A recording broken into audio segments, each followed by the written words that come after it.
Alright, this is my project Ancient Custom here. What I've done is taken a pocket bike frame, forks from another pocket bike, cut that section out, welded my own in for these triple tree forks so I can fit the wide tires. The rims for now. Built the forks. The forks were pretty easy, so you just take your old pair like so, come down here. I'm going to rebuild these ones because these ones are cleaner than the ones that are on the bike. Come in here, cut right in here with the grinder because it's already straight and flush. Then you don't got to measure nothing. Same with this one. They're both the same length.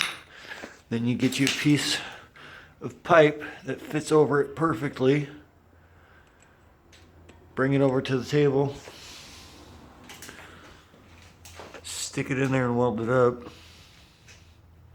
Same with that one. And then they're all the same length and measurements. So it all just basically goes together. Handlebars. Another story.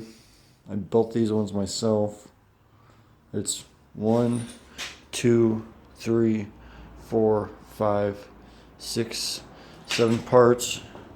I put this here because all my wires, brake cables, throttle cable, it's all going to come from up here into here, into here, and then it'll be nice and clean to go down the front of it, catch in there, go to the motor, and then all be completely out of the way. Those are the tires for the bike. I haven't got tubes yet because of budget stuff, but those are there. The seat, I don't know what seat I'm going to do yet, but the tank's going to be pretty easy. There's about a 4 or 5 inch gap in here. I'm going to get me an old crotch rocket tank or something, and then I'm going to cut the crotch rocket tank. I think I do have a tank in here.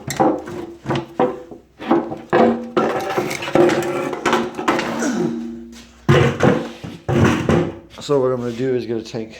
I don't like this tank. It's too beat up. And not the right style either, but basically what you do is you get a piece of chalk.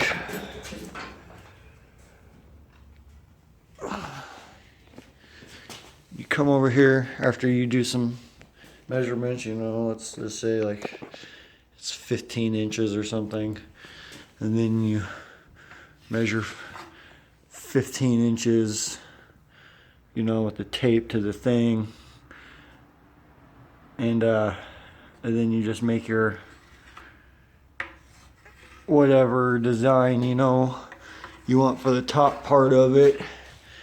Cut that off, and then, like I said, this is not a good example tank because of how it is on the bottom, but normally there's one of these on both sides, or it gives it an angle, or it goes down the center, or it's flat with a little clip like this one is on it, but I don't know what this tank was to, but it won't work. And then you just cut the other part out, so you have the two pieces, and then you just weld them together. But after you cut the one, you bring it in here, cut the bottom, so your bottom goes in. Everything will have to be flat. Make sure there's plenty of room because you don't want any gaps, because if you have any gaps in that, you won't be able to. And then you have to also pressure wash this out, or wash it out with water. Make sure there's no gas in it because you'll explode or catch fire. And that's what I'm going to do for the tank. And then the powerhouse. I'm debating on bringing this to an automotive small motor shop and having them rebuild it, because it's just that's a 5/8 shaft, I believe. I don't think it's 3/4. I think it's 5/8. But the thing though about those Predator motors, I know I could just go get a Predator motor that's 79cc, but those things are literally twice the size of it, and the overhead valve puts it, or it's an overhead valve, so there's the extra part of the valve that sticks way out over here instead of an old flathead, which will make it cool looking. But this thing, and the other thing, what I really like about this motor that's got me over those Predator motors, if you can see those holes down in there, those are bolt holes. You can just, your bolt will go there, then down to the bottom. Easy for marking on a plate, whatever. Fucking Predator motors, you have to bolt them from the bottom like that. You need to just stick a whatever bolt, you know, and just stick it from the bottom of the plate instead of being able to have the hole from the top and stick it in from the top. It's just so much easier. So that's just something to be cautious on. It's not that big of a deal, but it's just my preference because it's easier. Because if anything happens to your motor, you can pull it off a lot faster instead of having to get down and under it. You can know where the bolts are right away from looking at the top. And especially too, you can go ahead and take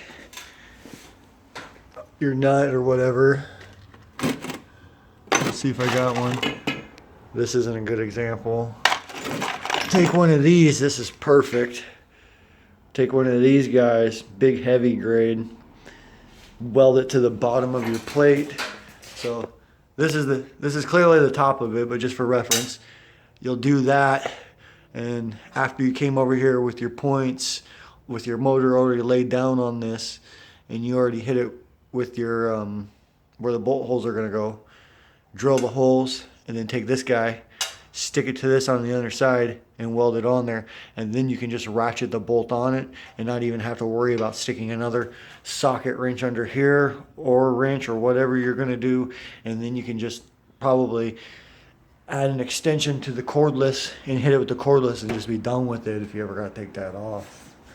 But this thing, I'm hoping I'm never going to have to do anything to it. I'm going to put dual disc brakes on the front because I can. It's got the one.